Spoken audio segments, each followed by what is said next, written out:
తెలుగుదేశం ఇక ఎప్పుడు ప్రతిపక్షంలో ఉండబోదని ముఖ్యమంత్రి చంద్రబాబు ధీమా వ్యక్తం చేశారు.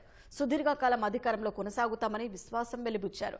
ప్రభుత్వ వ్యవస్థను ఆటో పైలట్లో పెట్టారన్న ఆయన గత 3 పర్యాయాలు సీఎంగా పనిచేసిన దానికంటే ఈసారి రెట్టింపు వేగంతో పనిచేస్తున్నామని పేర్కొన్నారు.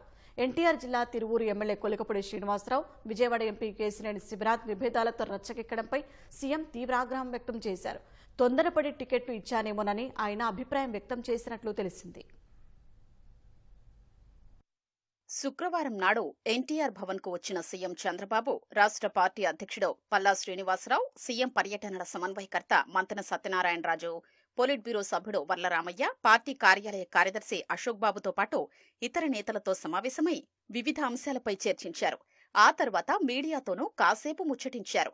పార్టీ నేతలతో జరిగిన సమావేశంలో ఎంపీ కేశినేని చిన్నిపై సామాజిక మాధ్యమాల్లో తిరువూరు ఎమ్మెల్యే కొలికపూడి శ్రీనివాసరావు ఆరోపణలు చేయడం, దానిపై ఎంపీ మీడియా ఎదుట స్పందించడం వంటి పరిణామాలపై చంద్రబాబు మండిపడ్డారు. ఆ వ్యవహారాన్ని పార్టీ క్రమశిక్షణా కమిటీకి అప్పగించారు. వారిద్దరినీ పిలిచి మాట్లాడాలని, ఇద్దరి నుంచి వివరణ తీసుకుని నివేదించాలని ఆదేశించారు. లండన్ పర్యటన నుంచి తిరిగొచ్చాక వారితో మాట్లాడతానని సీఎం తెలిపారు. పార్టీ క్రమశిక్షణ ఎవరు ఉల్లంఘించినా ఉపేక్షించేది లేదని హెచ్చరించారు.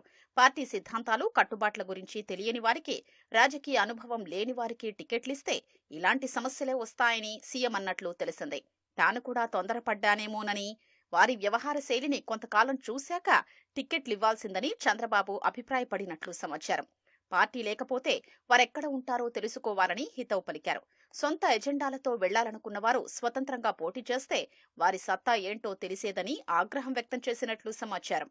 ఒక పక్క తాను రాష్ట్ర అభివృద్ధి, ప్రజల సంక్షేమం కోసం అహర్నిశలు పనిచేస్తుంటే కొందరు నాయకులు ఇలా రచ్చకెక్కి తలనొప్పులు తెస్తున్నారని మండిపడ్డారు. అలాంటి వాళ్లను వదిలిపెట్టే ప్రసక్తే లేదని తేల్చి చెప్పారు.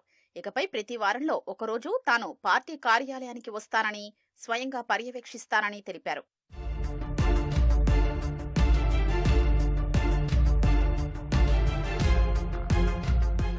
పేదలకు ఉపయోగపడుతుందన్న ఉద్దేశంతో ప్రభుత్వం సీఎంఆర్ఎఫ్ కింద ఉదారంగా సాయం అందిస్తుంటే కొందరు ఎమ్మెల్యేలు దాన్ని కూడా సద్వినియోగం చేయకుండా నిర్లక్ష్యం వహిస్తున్నారంటూ సీఎం చంద్రబాబు ఆగ్రహం వ్యక్తం చేశారు. కొందరు ఎమ్మెల్యేలు అర్హులైన పేద రోగులకు సీఎంఆర్ఎఫ్ లేఖలు ఇవ్వడం లేదన్న విషయం సీఎం దృష్టికి రాగా వారి వివరాలు ఇవ్వాలని, అలాగే అనర్హులకు లేఖలిచ్చిన వారి వివరాలు అందజేయాలని సీఎం అన్నారు.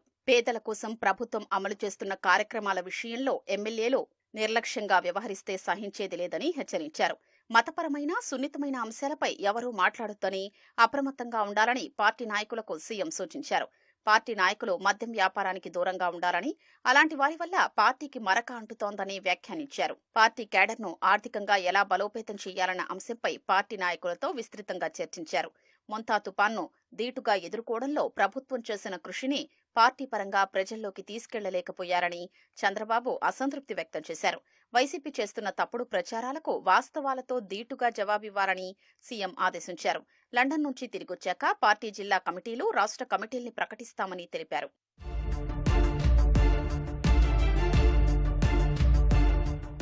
గ్రామ, వార్డు సచివాలయాల్ని స్వర్ణాంధ్ర కేంద్రాలుగా మార్చాలన్న ప్రతిపాదనపై సమావేశంలో చర్చ జరిగింది. వరద సహాయక కార్యక్రమాల్లో పాల్గొనని నాయకుల వివరాల్ని బ్యాక్ ఆఫీస్ ని అడిగి సీఎం తెలుసుకున్నారు. ప్రతి నాయకుడి పనితీరు, వ్యవహార శైలిని నమోదు చేస్తున్నామని, వాటి ఆధారంగానే భవిష్యత్తులో గుర్తింపు ఉంటుందని స్పష్టం చేశారు. భారీ వర్షాలు, వరదల వల్ల జరిగిన నష్టం వివరాల నమోదు ప్రక్రియ త్వరలో మొదలవుతుందన్న సీఎం ఎమ్మెల్యేలు, పార్టీ నాయకులంతా తప్పనిసరిగా పాల్గొనాలని ఆదేశించారు. వారంలో ఒకరోజు తాను, మరో రోజు మంత్రి లోకేష్ పార్టీ ప్రధాన కార్యాలయంలో కార్యకర్తలు, ప్రజలకు అందుబాటులో ఉంటామని మీడియాతో జరిగిన చిట్చాట్లో సీఎం తెలిపారు. మొంతా తుపాను సమయంలో ప్రభుత్వ యంత్రాంగం పనితీరుపై విలేకరులు చంద్రబాబు వద్ద ప్రస్తావించారు. ఆధునిక సాంకేతిక పరిజ్ఞానంతో పాలన మరింత సులభతరమైందని సీఎం బదులిచ్చారు. యంత్రాంగం మొత్తాన్ని గాడిన పెట్టామని, ఆటో పైలట్ విధానంలో ప్రభుత్వ వ్యవస్థలు పనిచేసేలా చేశామని చంద్రబాబు తెలిపారు.